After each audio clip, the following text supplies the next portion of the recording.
Hello, welcome to another session of drawing comics. Pardon me. All the information about me is right below my video, right there. Jersey Drost, cartoonist and teaching artist. And what we're drawing today is the cover to the Captain SRSLY comic I've been working on in little tiny bits and pieces over the last 2 months. Only get a couple hours a week to work on this, so it's coming together kind of slower than it usually does. So, oh, and if you've been following along, then you know that I have been inking these pages on paper. Scanning them and, right, been inking on paper, scanning, and then importing back into Clip Studio Paint. So penciled in Clip Studio Paint, printed onto paper, inked on paper, imported back in Clip Studio Paint for coloring. But for the cover, I decided I was going to ink it digitally. 2 reasons. One is I feel like there's not much of an illustration to do here, so I feel like I can get through it pretty quickly. Because one of the reasons I was inking on paper had more to do with saving time than anything else, and you know, tricking myself into not noodling over things and getting into like really tiny nitty gritty detail. Like, you know, there's not that much detail to get into on this. And also because I found this brush in Clip Studio Paint, and this came from Ray Frendon's collection of brushes. It's called Dry Dolan, and when I was playing around with it, man, did it feel like it was doing the textury stuff that I like. What happens when ink happens? Oh my gosh. Language.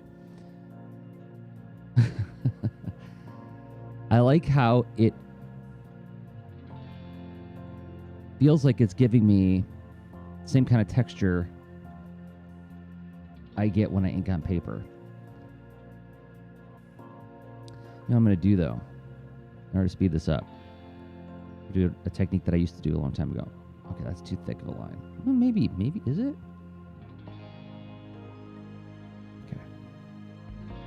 I'm going to do a vector layer where I ink just the contours and define the shapes. And then from there, I'm going to do a second layer where I fill in the details. That'll come in handy when I do my flats.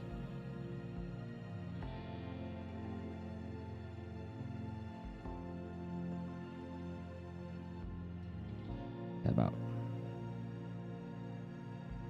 So I'm not going to do his eyes because they're not closed. I'm basically going to ink all the closed shapes. This is a way of inking that I used on my comic Boulder and Fleet, Mining for Trouble.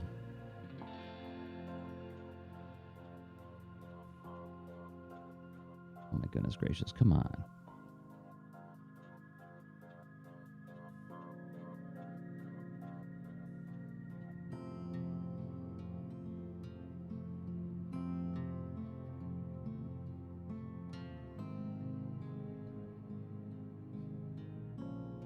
I swear I'm going to stop doing that undoing. Pardon me. Phlegm. That's fun.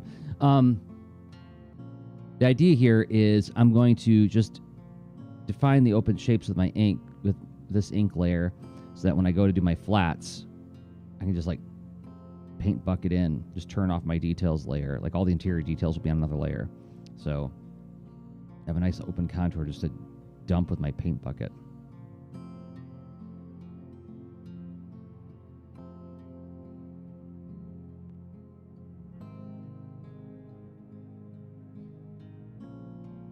I remember when I discovered this way of working on Boulder and Fleet, I got so darn excited about it that I taught it in a class for adults. I did a Clip Studio Paint class for grown-ups.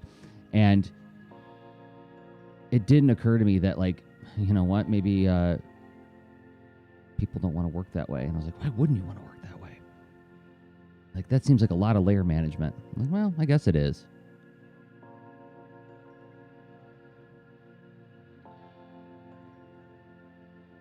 Oh, come on. I'm having the roughest time this morning.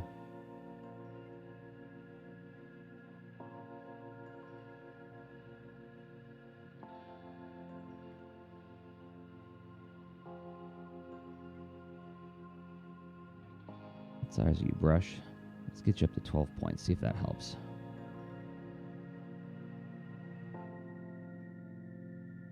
What I'm going for here, I mean, they have an ulterior motive as well. Like, this is, oh my gosh.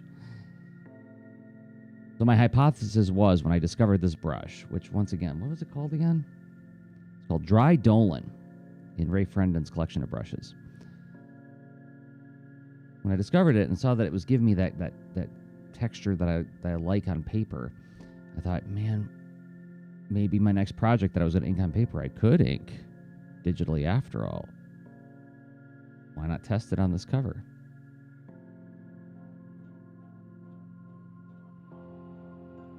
So far, I'm not super crazy about it.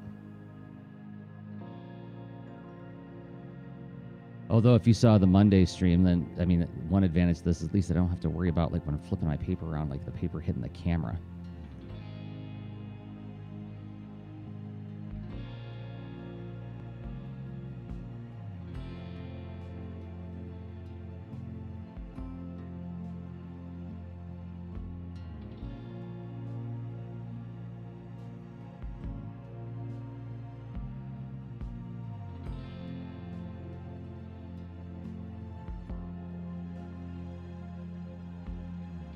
How's that look?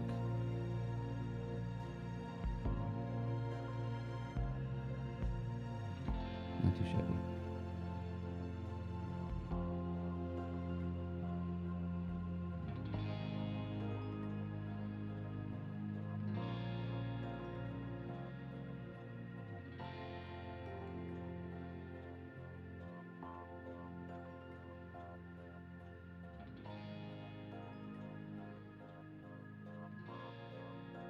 Hey, Dado, good to see you.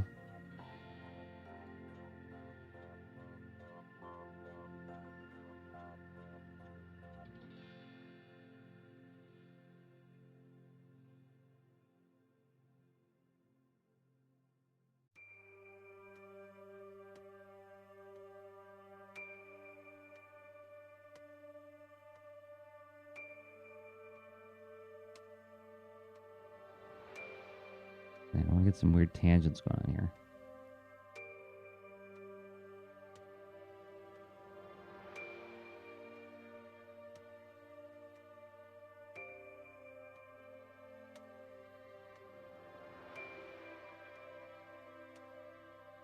No. Jumping. Jiminy. There we go. Have I tried the iPad Pro? Any thoughts on this device? So, I have not spent a lot of time with the iPad Pro. I want to say, actually, it was like the last time I played with one was going on 2 years ago. I was visiting my friend Raf Rosado here in Columbus just before I moved here, and hung out in his studio, and he was letting me use his for a while. And I just...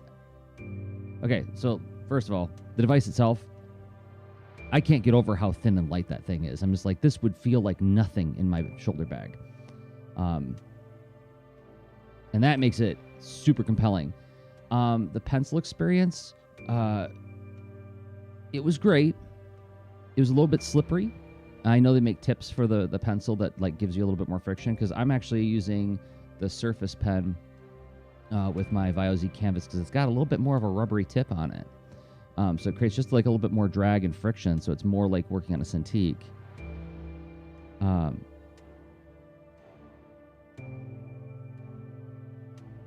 So I felt like this would be an awesome thing for taking out to, you know, a bar, a coffee shop, a bowling alley, and doing like a little bit of drawing.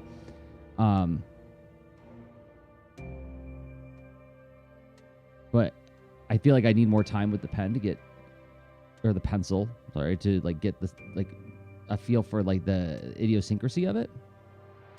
I'm a pretty forgiving user when it comes to like trying out a new technology. Like, it's like, okay, well, let me learn how you are intending for me to use this, and I can adapt to my style to work with. That's not a problem.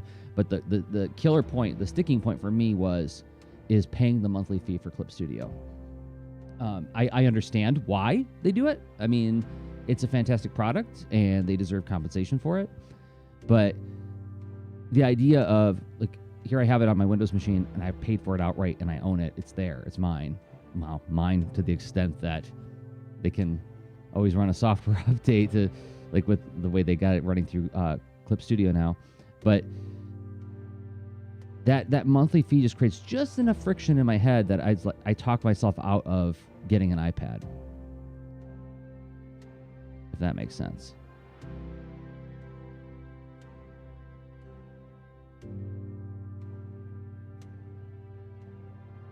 And the monthly fee is really not that much, right? But there's something about it that just creates just enough friction. I'm like, no, it's okay. I don't have to have it.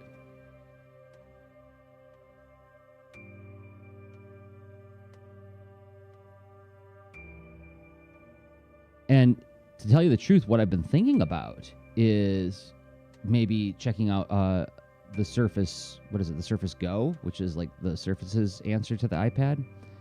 Because then I was like, well, I can just put Clip Studio on it, and then I've got the same thing. And I'm used to this pen experience, so. But I'm not a fan of being locked into any particular ecosystem. I like being a little bit like platform and tool nomadic. And I do use Clip for a lot of things, but if another tool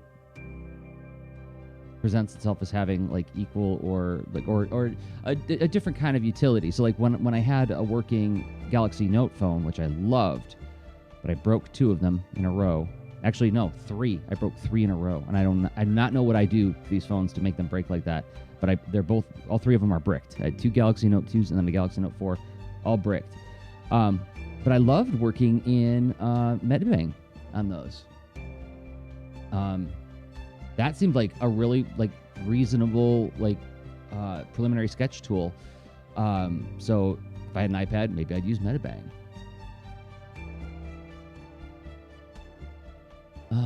You rarely use your iPad? The iOS ecosystem is so slow and complicated. Ruin the experience for me. That's another thing too, is like I think about like, well, how am I going to get my stuff off of this thing? Now, it's been a while since I've been in iOS. My last iOS device was an iPhone SE, which I'm actually using as my overhead cam right now. And that was like 2 years ago. That was when I decommissioned it to get an Android phone again. And I just found it felt like iOS just feels like a claustrophobic place to me.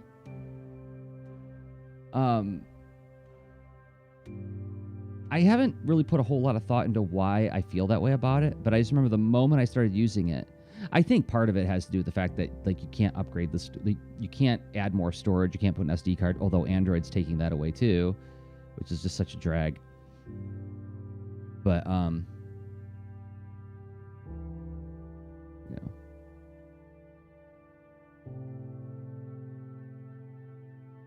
I might have to have 2 instances of this brush, like a smaller one and a larger one for doing finer details. Or adjust my pressure settings. I gotta play around with that a little bit more.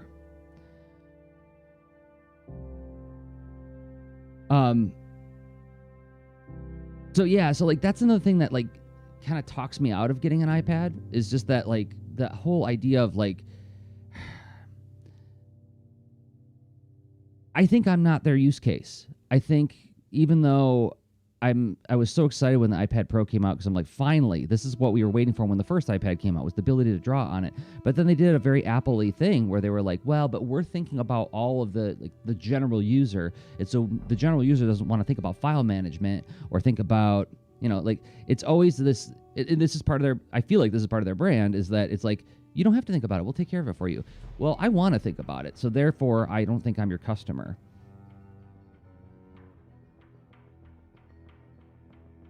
And I think that's why the ecosystem feels very claustrophobic to me.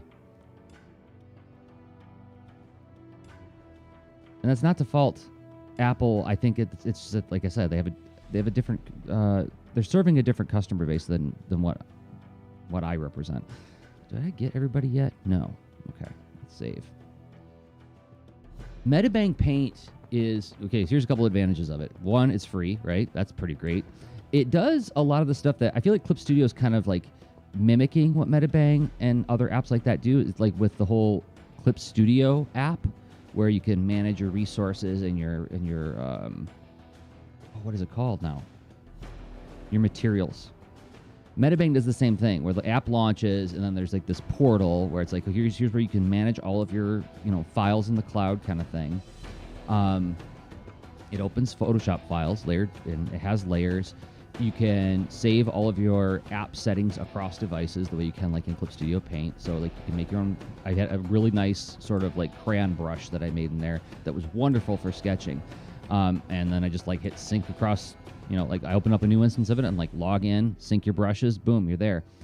It feels to me like it's Clip Studio for beginners. Like if you've never used Clip Studio, I actually recommend like starting out with Metabang, because it feels like it's like a more simplified approach than Clip Studio. And I think if you play around with it, you'll see what I mean. But for a long time, I was using that on my telephone as a way to, just like sketch out ideas. And then I would just export it through email to, or rather through OneDrive or whatever, cloud syncing app I was using. You just upload it to there, and then boom, it was ready for me to download into Clip Studio Paint, open up, and continue working on. So one of the RoboForce comics I did, I penciled it in Metabang Paint and then finished it in Clip Studio Paint.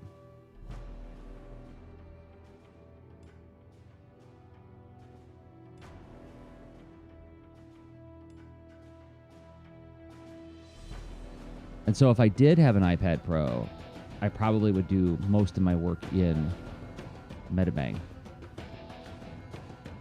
I'm surprised that Clip Studio, I mean, Dado, you would know better than I do, but like, does Clip Studio let you manage your files in the cloud the way like that? Like, so like you would like draw it in Clip Studio Paint on your iPad, the file would be synced in your Clip Studio account, and then you'd be able to like access it through Clip Studio on another device, or does it not do that? That seems like that's what I would expect to happen if I was using it, and I'd be disappointed if it didn't.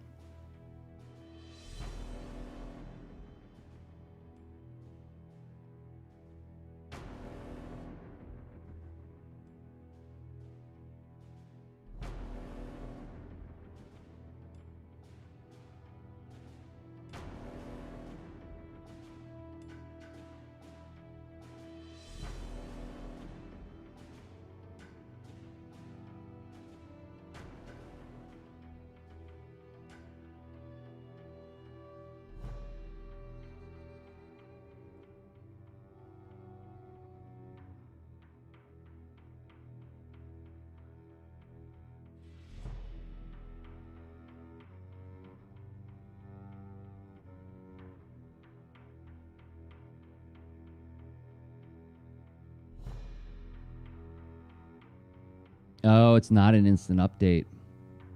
That's a drag.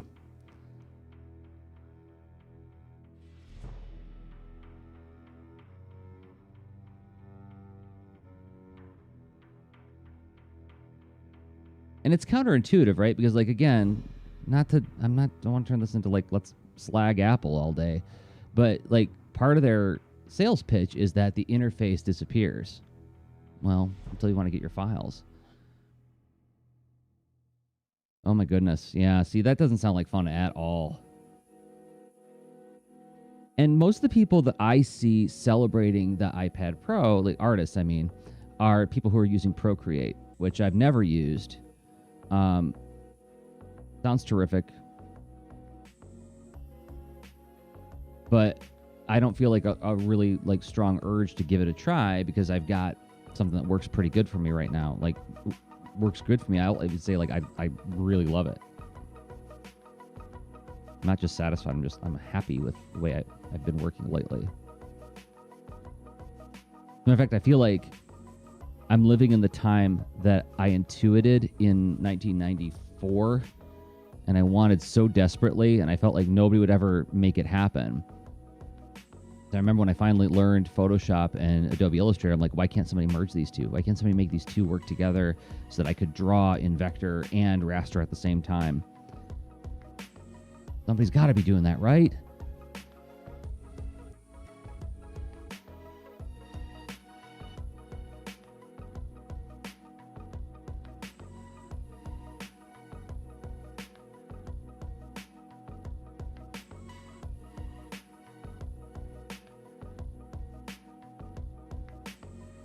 So yes, I'm saving Dame Lady Cat for last.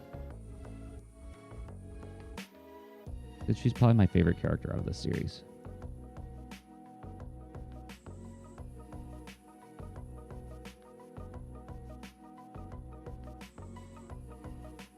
Since this is the last book I'm going to be working on for a few months with these characters.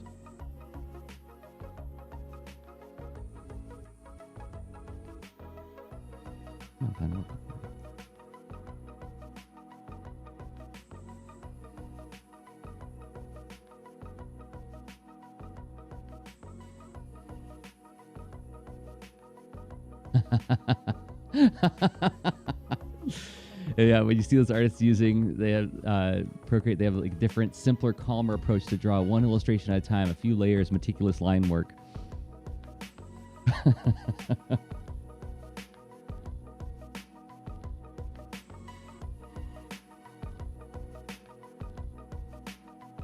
I've not used Procreate.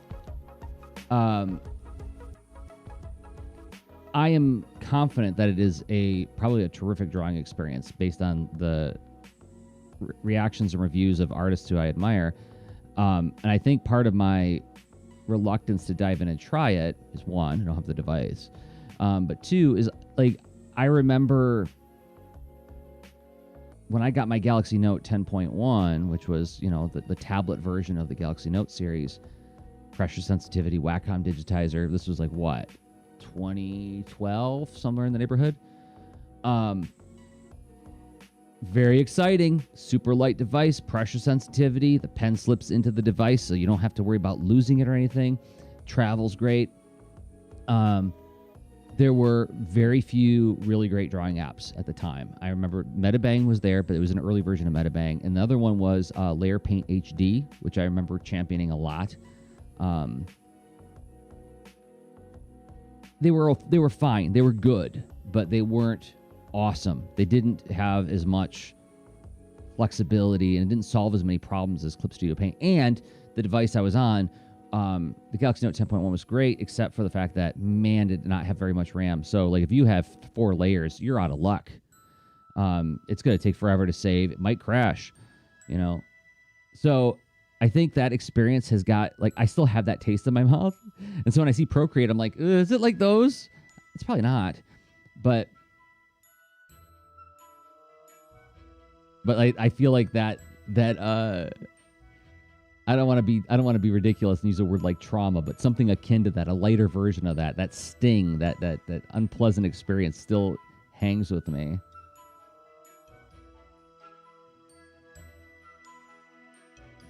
And that was my first thought when I found out Clip was coming to mobile devices. I was like, is it really Clip Studio Paint, or is it some kind of like pared down version for a tablet? And they're like, no, it's the real thing. Oh, wow, that's fascinating. I'm intrigued now.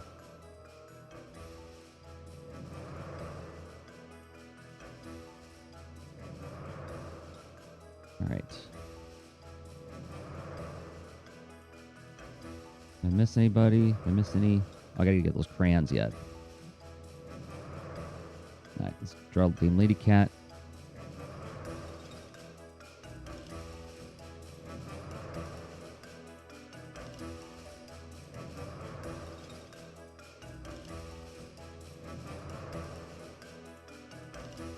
I don't need to do those pupils, not yet.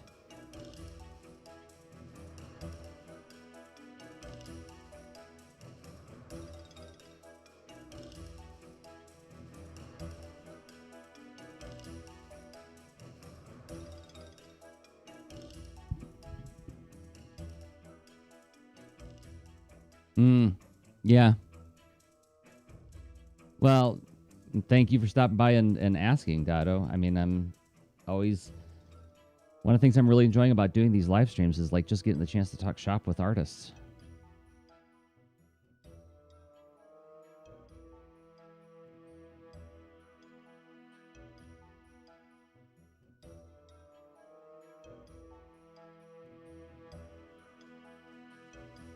I think most of us artists like just really get excited about talking about tools and which ones we like, which ones we don't like. You know, it's like the idea of like whenever my wife says like, "Oh, you feel like going to the art store?" I'm like, you know, art supply store. I'm like, "Are you kidding me?"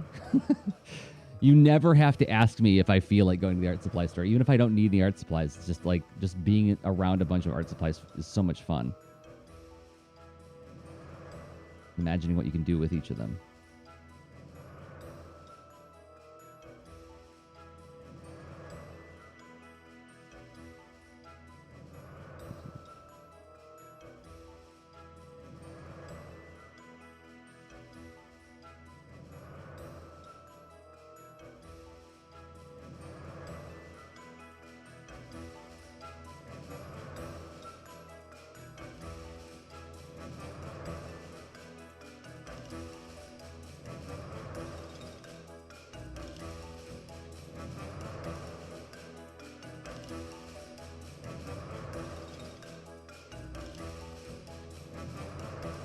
What's going on there? What did I do here? Oh, I see what that is.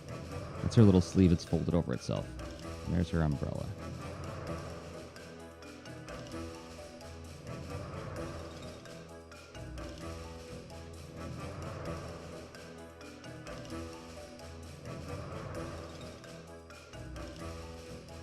Oh. Let's go the other way.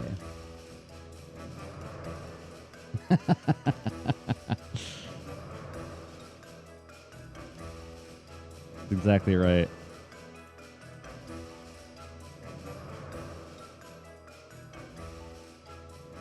The story I always tell, I remember telling this back in like the Lean Into Art days, is I remember I dated a girl in high school whose dad was a professor of literature at the local university.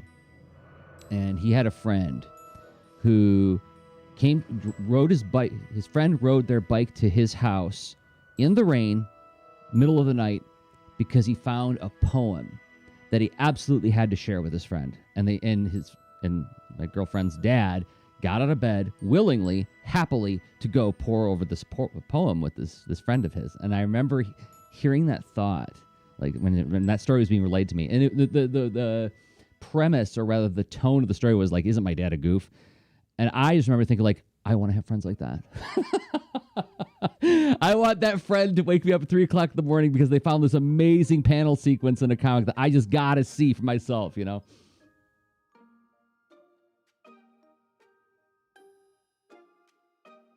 If it was a Disney movie, that would be the moment where I suddenly break into an I Want song. Be like Ariel and the Little Mermaid.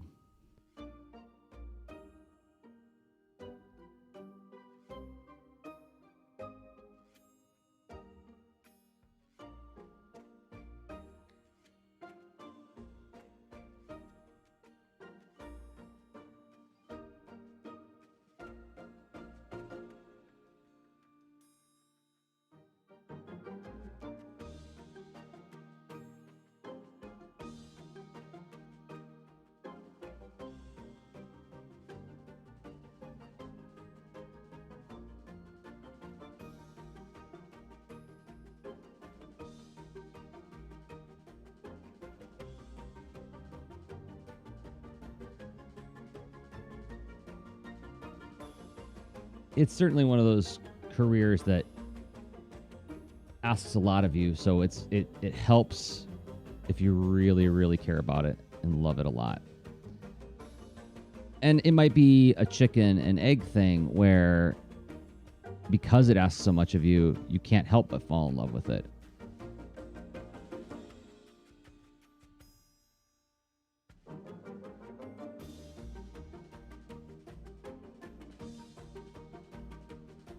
Okay.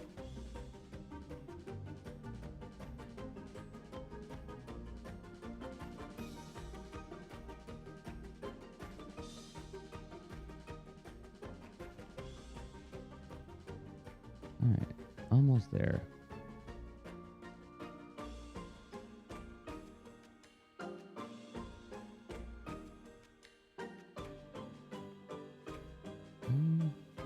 Make sure I got all my shapes defined.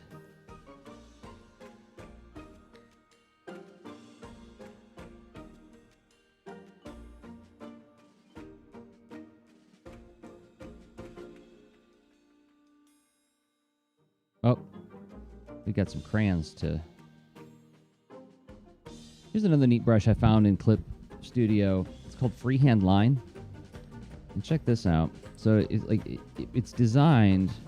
You can just do a search for Freehand Line in Clip Studio. Let's say I take a ruler, special ruler, parallel line, map it to this crayon that I drew. And Freehand Line will... It creates automatic irregularities in the line. See that wobble it added to give it more of a freehand look? So even though it's adhering to the ruler, it gives it just a little bit of wobble and a little bit of texture. I'm going to reduce the size of that brush a little bit so I can get a little bit more opaque line. There we go. Look at that. Looks more hand-drawn now. Isn't that fantastic? Imagine you're drawing some cityscapes and stuff, and you want it to feel a little bit more organic. You don't want it to feel like a Google SketchUp drawing. Well, this brush gets you there. Let me break out my ellipse ruler now.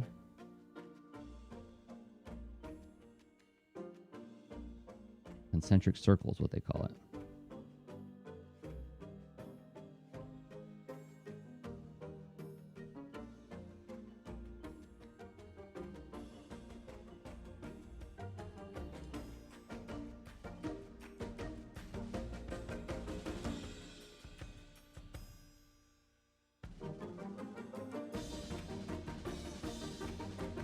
I'll get out my ruler.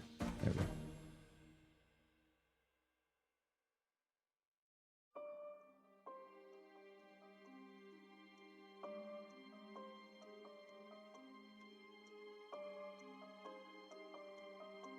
Whoop, whoop, whoop.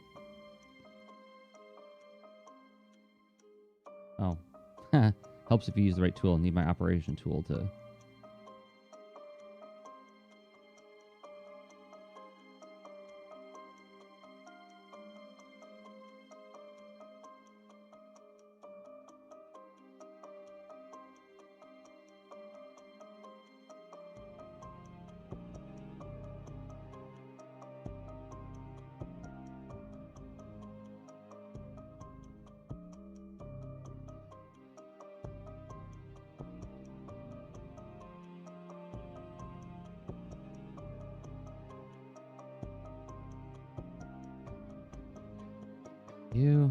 Break out our single line ruler.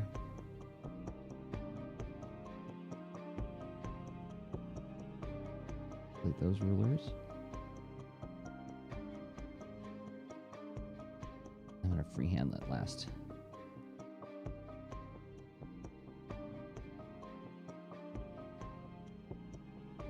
Now, don't tell anybody I did this. Copy paste.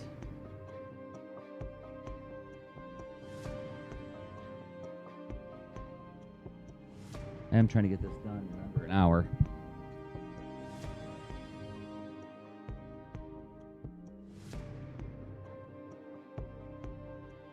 Paste. And crayon.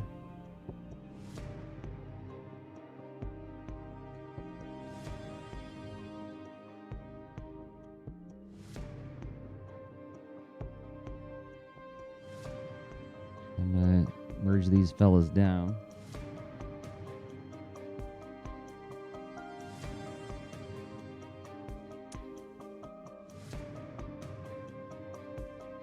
Get the ellipse ruler back one more time.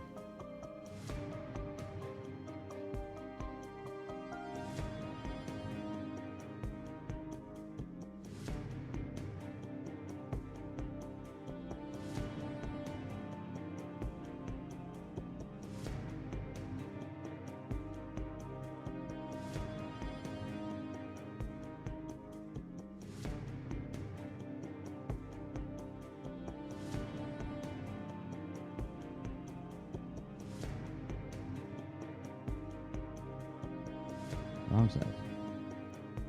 There we go. Move over one more time. We'll ink our interior details and we'll flat. What just happened? Where'd my ruler go?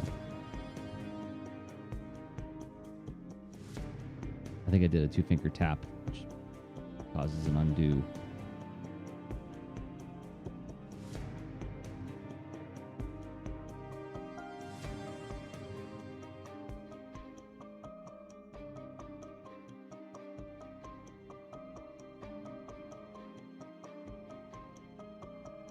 Okay, time for a raster layer of inks.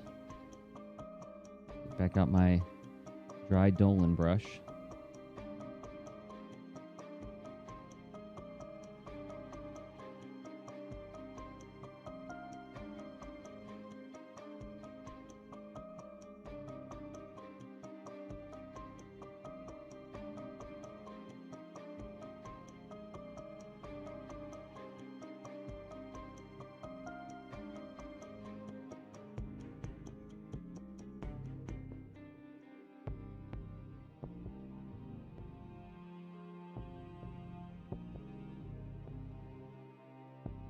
Ruler on.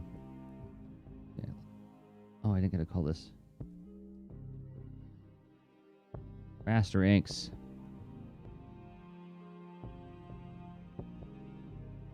Oh my goodness. I'm wearing the gloves yet. I'm still creating spurious touches.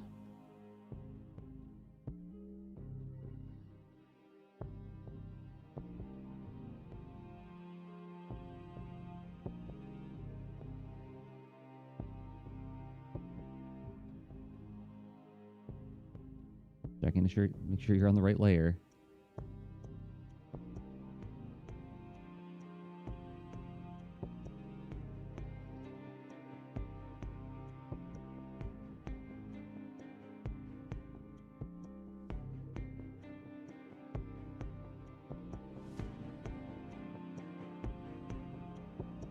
So I asked this on Monday. Anybody watching, did anybody do Hourly Comics Day? Because that is part of the inspiration for this week's episode of the Lean Into Artcast, which streams today. Well, I want to say in about an hour and 20 minutes. Because I did not do it. I talked myself out of it.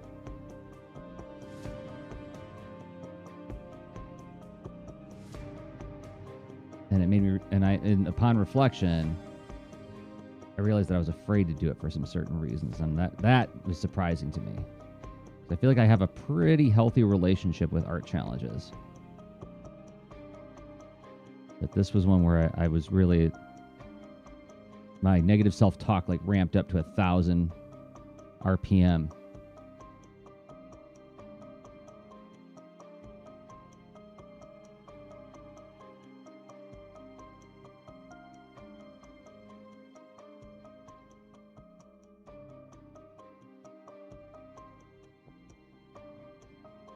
Oh, yeah. I don't know how long Hourly Comic Day has been around. It's been at least a couple years.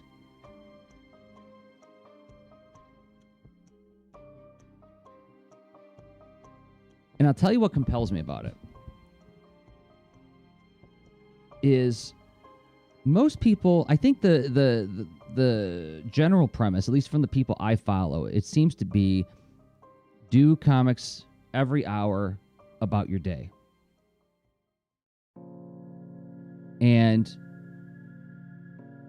I immediately want to question that premise. I like not to be a contrarian or to be,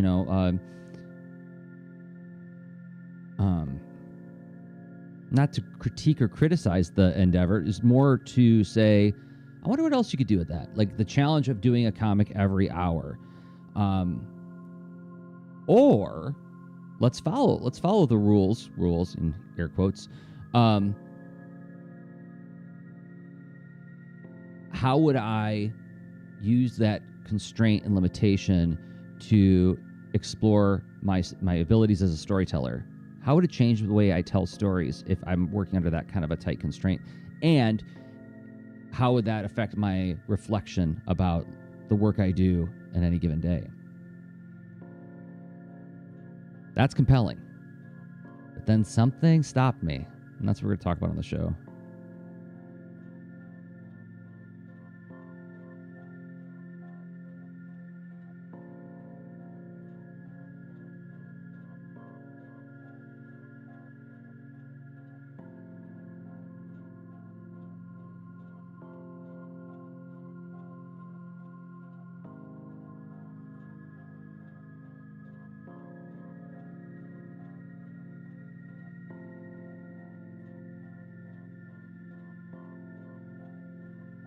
Almost there.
Whoops.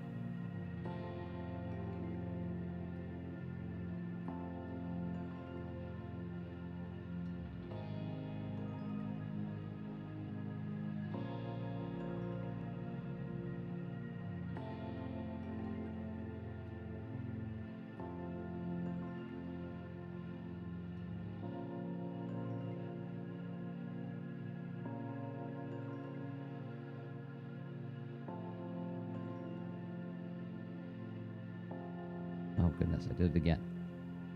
All right, fine.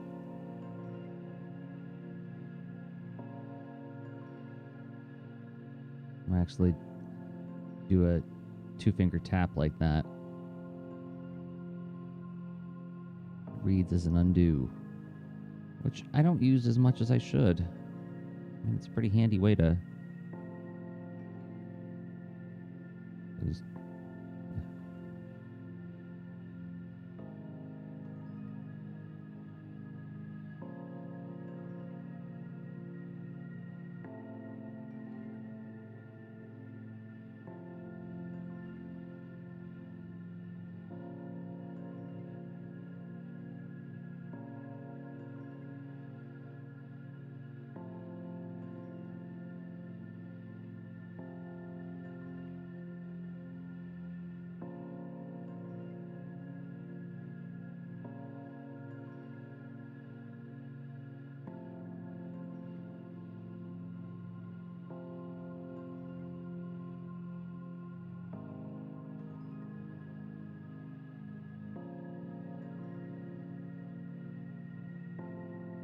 almost to the point when I can start flatting this.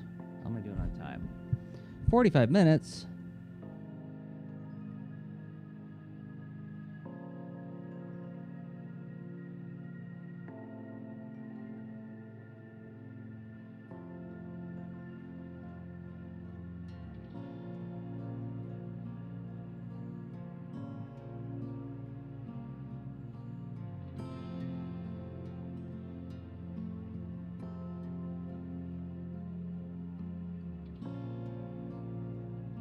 I'm on like some serious time budgeting right now because I'm essentially working 3 jobs.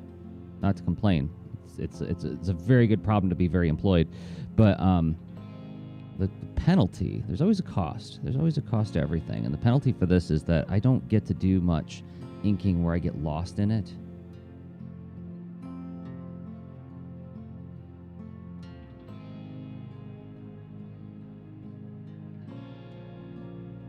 Back when I only had 2 jobs where I was just a cartoonist and teaching artist, and I only taught like, maybe 3 hours a week, I had tons of time to get down that rabbit hole of losing yourself in the work.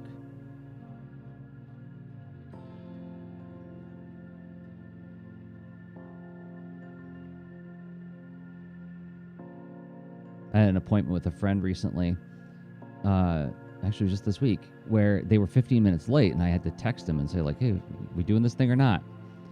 And then they called me on the phone and said, hey, I'm really sorry, I was just lost in inking. And I'm like, oh, I remember what that feels like.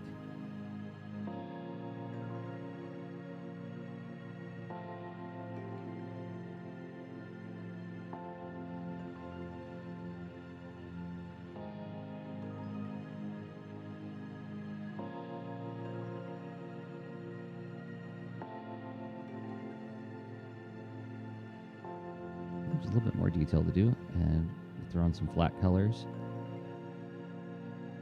And can I pull off a miracle and finish this, even have it colored in less than an hour?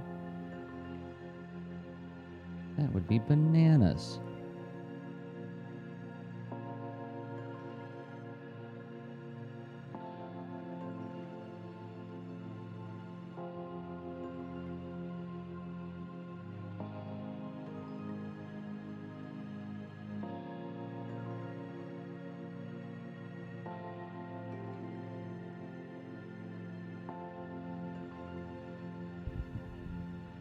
Do I think streaming helps me get lost in these limited time frames? I feel like there's a bit of a performance involved in this, right? I'm doing this with the express purpose of asking people to watch me. Express purpose? That doesn't even make sense. There's the explicit request for an audience when I'm doing this. So I feel like a little bit of a obligation to have my sort of the same part of my brain that's operating when I'm teaching at work. Like, find ways to talk. Oh, nope. Let's do this. Let's see, paint bucket. You're going to... Oh, you are referring to all layers. Good for you. Okay, I'm going to hide my pencils now. And make sure I'm on the right layer. So it's kind of... And this is not a complaint, by the way. This is just the trade-off, right?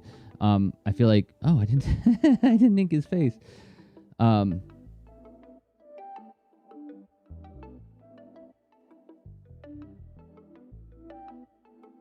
can't get lost in it because I'm also talking about it while I'm doing it. But that's the trade-off, and I'm not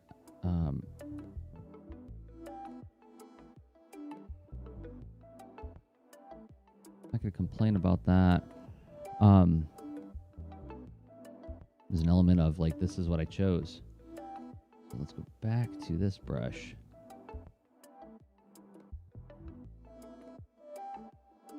The getting lost in it part, I think, only happens when I can have like sort of something going on, like some kind of noise going on in the background. Usually, like for me, like those nights are when I put on like a kaiju movie. I put on something like Gamera versus Gauss or something. And I'm sitting on the couch with my Vio Z canvas, and I'm just,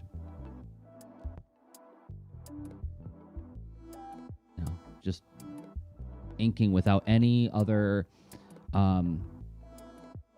expectation of attention or presence.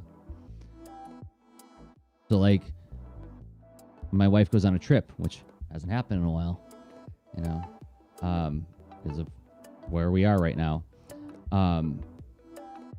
That's when I'll sit on the couch with the cats and watch a monster movie and just, get lost in the work. Oh, well, yes. I see that is true.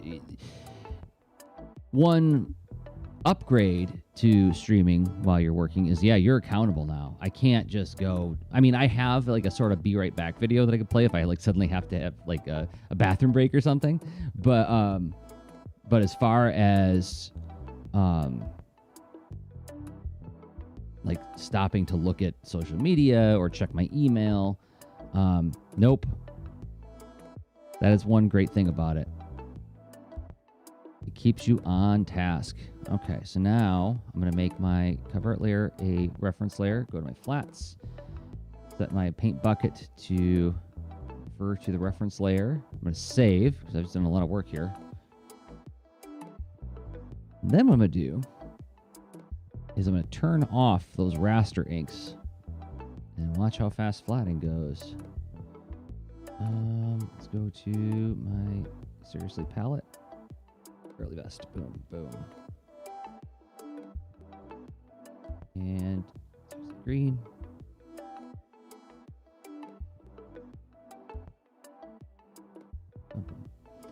Okay, so there is one downside to this ink brush, is that I guess it's, even though it's a vector line, if the ink isn't filled all the way, it's treating it like it's not filled. Oh, that's a drag. I thought for sure, even though it was like a dry brush.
You should fill out to there. That's weird. Okay.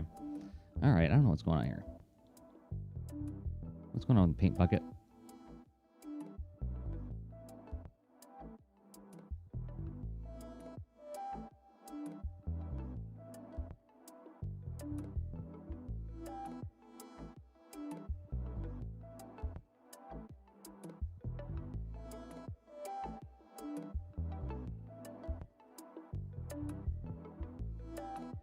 And seriously boots. Where are my seriously boots? Boom, boom, boom, boom. Now, Dino Gator, where are you, friend? Dino Gator green.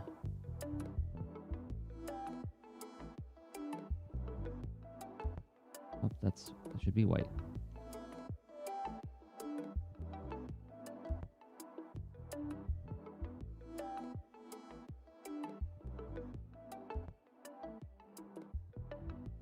Now I'm going to select his colors. Don't tell me there's gaps in here. Okay, yeah, I didn't think there should be gaps in there. So flats. Oh, I know why. Okay. So I'm going to select the colors in the flats. I'm going to put his underbelly in by hand.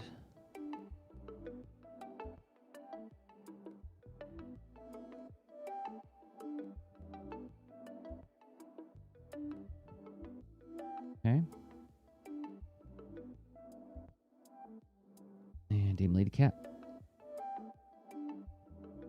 And I'm going to do her dark fur by hand, too. Oh, look at that. I didn't close the shape. Turn our...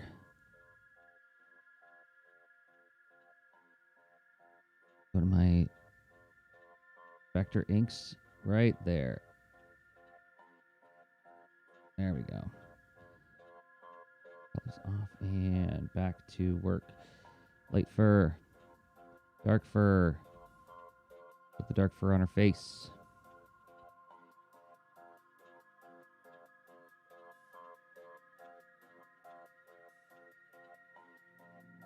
Wrong pen.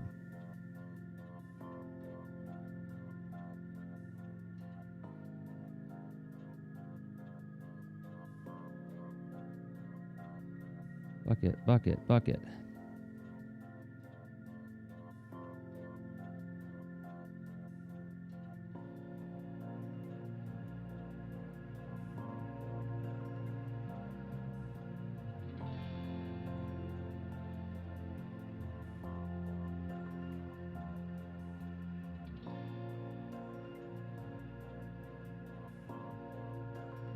Wrong color. Dark blue for the skirt.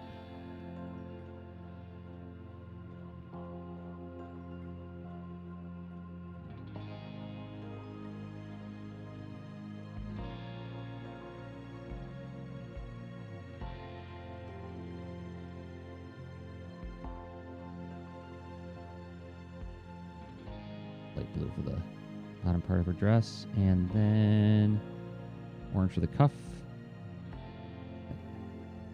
Light blue. Why do you keep doing that? Yeah. And Lady Cat, dark blue for her little hat.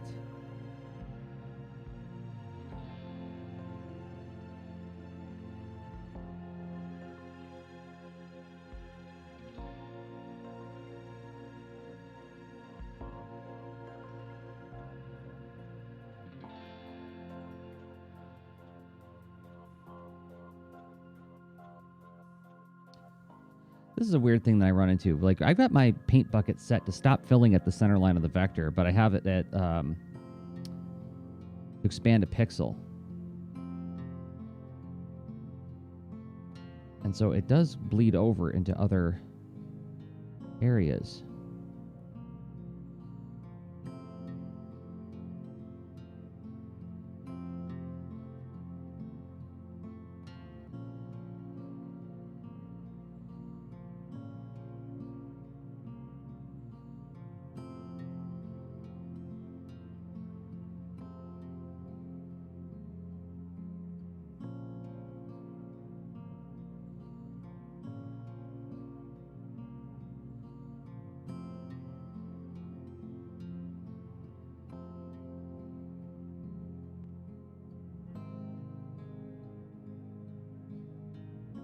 Do the crayons. Darker red than that.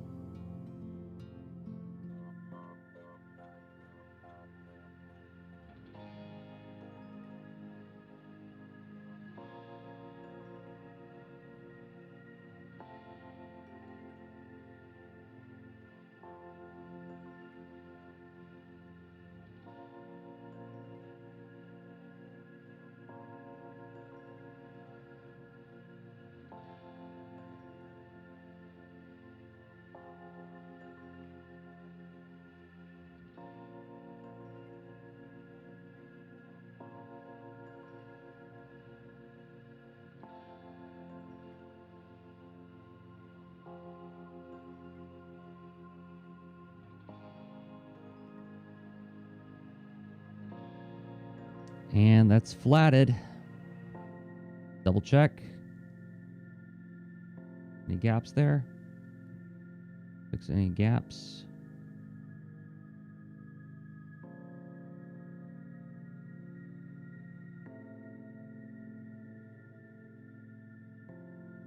Looks good. Oh, did I just do a bad thing? Oh, I forgot turnbuckles shoulder there. Let's go to the flats layer, get turnbuckle skin color. Boom. Now we're done. So now I can drop in. What I'm also going to do is I'm going to put a white background behind these fellas in the same shape. Fill that in white because I'm going to do a little trick here after I color it. I'm going to like erase part of the colors, like the colors are being erased, so that you have to use the crayons to fill them in. That's the idea behind this one. Now I can turn on my backgrounds. There we go. Oh, forgot to fill in Yarly's teeth.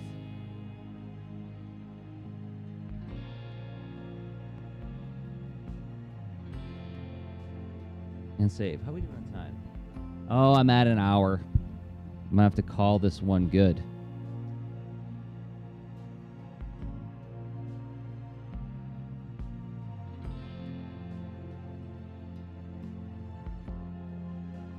Wait. I already read this again, Dado. You usually have the option filter, adjust, line width, thicken. set to a keyboard shortcut. So I hit the shortcut a couple of times till the flat shapes meet. Oh, I see. Well, but see, would that work with the fact that I'm working with colored characters over top of a transparent layer? Like the fills around them are transparent. So if I hit that, wouldn't it make the fills go out over the lines?